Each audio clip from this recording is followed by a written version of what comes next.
Good evening. This is QTV News coming to you live from our studios on Gambia Bar Avenue, and I am Julden Jai. Thanks for joining us. Here are the main news headlines. The Drug Law Enforcement Agency of the Gambia publicly destroyed over 2 tons of drugs on Saturday.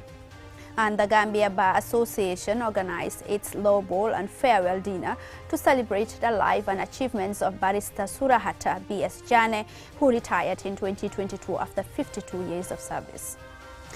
And in international news, Kenya and China government sources have dismissed a much circulated report alleging China was behind a cyber attack on Kenyan government ministries.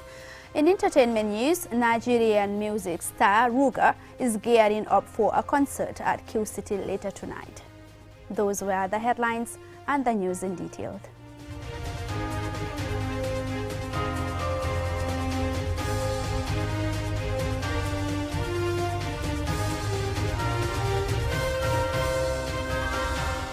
If you're just joining us, this is KUTV News coming to you live from our studios on Gambia Bar Avenue, and I am Julden Jai. Now, the Drug Law Enforcement Agency of the Gambia publicly destroyed over 2 tons of drugs on Saturday at an event which saw several stakeholders and the media in attendance. This story read by Mamadou Gajaga is narrated by Adele Campbell. Several drugs, including cannabis, hashish, cocaine, heroin, and other harmful drugs were destroyed by officers of Drug Law Enforcement Agency in front of the public.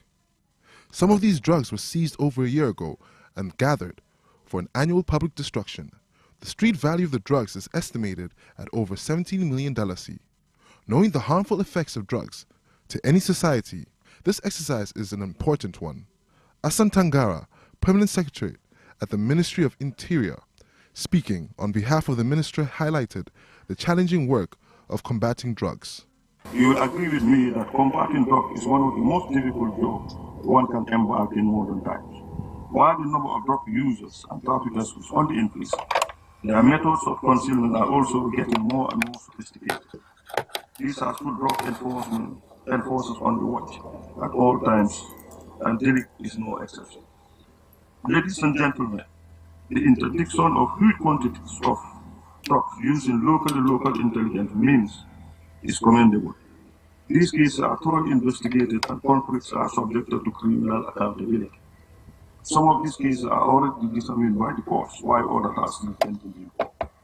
While the government maintains a strict position on drug-related cases, we are committed to the rule of law and believe in judicial independence. A Drug Law Enforcement Agency report published in 2017 says, in the Gambia and internationally, marijuana remains the most commonly abused illicit drug. Individuals of varying ages and economic status abuse it, though it is most popular among the youth. This is because of its affordable, commonly available, and accessible. Youths are the one most affected by this epidemic. Statistics from the country's only psychiatric hospital also shows that about 60% of their admission cases are on drug-induced psychosis. The Drug Law Enforcement Agency remains determined never to relent in seizing and destroying illicit drugs. Reporting for QTV News, Aldel Dele Campbell. On Friday night, the Gambia Bar Association organized its Law Ball and farewell dinner to celebrate the life and achievements of Barrister Surahata B.S. Jane, who retired in 2022 after 52 years of service as a respected legal practitioner. Aliu Sise was there and he now reports. The event brought together legal professionals, members of the judiciary, legal scholars and other stakeholders in the legal fraternity to celebrate the life and achievements of a doyen of the Gambia Bar, Barrister Surahata B.S. Jane Esquire, as they bid him farewell after practicing law in the Gambia for 52 years with distinction. Barrister Jane retired in 2022. Born in Banjul on 6 November 1942, Barrister Jane was called to the bar in England and in the Gambia in 1970. The 80-year-old is being celebrated by colleagues and mentees as an exemplary legal practitioner who had led the Bar Association from 1993 to 1998.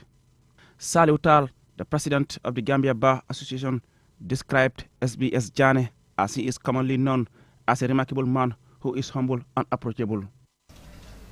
He has served his learned friends, He has served his country. He has served his community. He has served his friends. He said the giant has left a remarkable mark in the Gambia's legal landscape. Dawda A. Jallow, the Attorney General and Minister of Justice of the Gambia, Justice Awabah of the Supreme Court, and lawyers Antoman A.B. Gay, Sirif Tambidu, and Ami Bensouda, respectively, said Jane's legacy will continue to guide legal practitioners. Mr. Jane has shown an exceptional ability to provide legal counsel, to educate and mentor young lawyers, and to impart wisdom that will be missed by many. He's a humble man. Mr. Jane is so respectful that he doesn't draw a line between a junior and a senior, and I get intrigued by that all the time.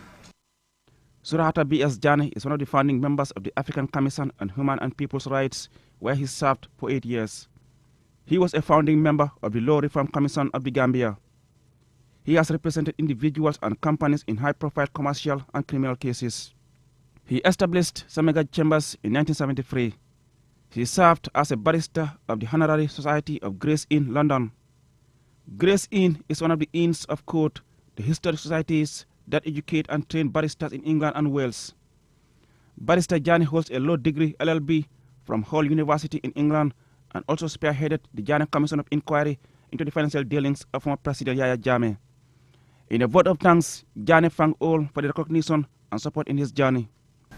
That although I will not get back to the courts, I am ready always to assist, help, lecture, call it what it is, to those who need my intervention. Moderated by lawyers Abdullah Fati and Kumba Jau of the Gambia Bar Association, attendees are hopeful that the young legal practitioners and future generations will learn a lot from the old man who they said has retired but not tired. There was also a presentation of posthumous awards to former presidents of the Bar Association, lawyers Abdullah Bamba Saho, Alhaji A.M. Drame, Sam A.A. George, and Bola Mahoney. Reporting for QTV News, I am Aliu Sise. Congratulations to Mr. Jane. Now the report by Aliu Sise will take us to a short commercial break. When we return, we have some more local, international, as well as entertainment news. Do stay tuned.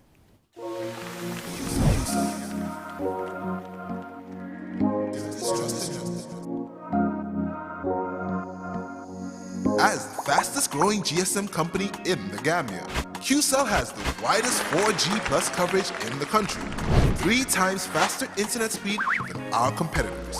So switch now and dial *335# and enjoy what true 4G feels like. QCell, the Gambia's trusted network.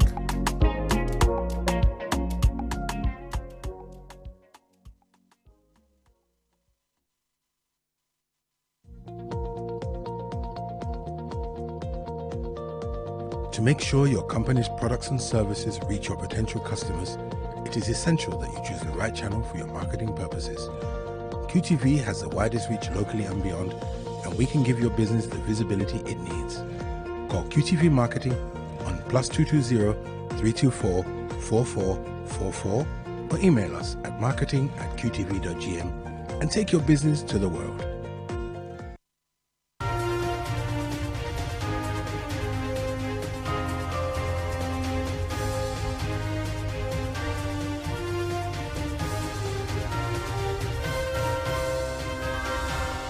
Welcome back. If you are just tuning in, this is QTV News.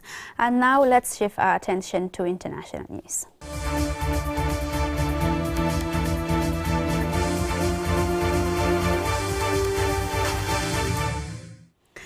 Earlier this week, Reuters news agency reported an alleged cyber attack by Chinese hackers on Kenya, key Kenyan government ministries and state institutions. The story was then picked up by and reported on by many Western media outlets. In reaction, Kenya and China have dismissed the report, noting that it has not been reported, subjected rather to authoritative proof. Now, QTV's Momodou Lamin Choi has been following the developments and sends this report from Beijing. An article published on Wednesday by Reuters news agency reported alleged findings of a cyber attack on the Kenyan government ministries and agencies by Chinese hackers. The story alleged that there has been widespread years-long series of intrusions against key ministries and state institutions. In addition, the story cited 3 sources, 2 of which allegedly pointed towards the Chinese hackers' attempt to gain information on debt owed to China by Kenya. In the wake of this story, Beijing and Nairobi have both issued statements dismissing the article for a lack of proof. The Kenyan government, through its Principal Secretary for Internal Security, Raymond Omolo, dismissed the report as sponsored propaganda which have no authoritative proof, adding that the motive behind the alleged cyber attack cannot be established beyond doubt. The Kenyan government statement further notes that the bulk of the critical networking infrastructure deployed by the Kenyan government had been sourced from China, and that it is unlikely that China would engage third-party hackers. Felix Atandi is a cyber expert, and he has been exploring the possibility of cyber attacks against Kenya and the motivation of hackers. From a supply chain attack, if you're able to prevent a supply chain attack, you implement measures to ensure the security of the software or hardware supply chain is proper, make stringent vendor assessments, do some software integrity checks and validation processes.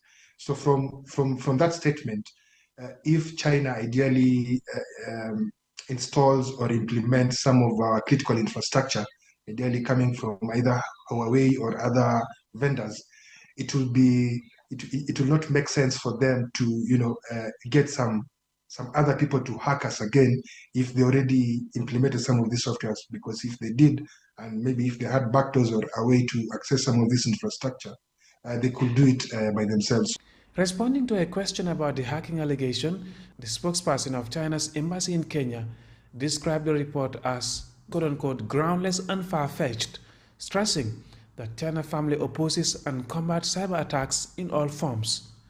Boaz Maya, an international relations expert and a former Kenyan ambassador to the EU, shares his view on the credibility of the hacking story. Yeah, the credibility of the report, I really cannot say much because I have no access to whether it has been done or it has not been done. All I can say is that it would be very strange and very surprising for countries with very good relations like Kenya and China to engage themselves in espionage.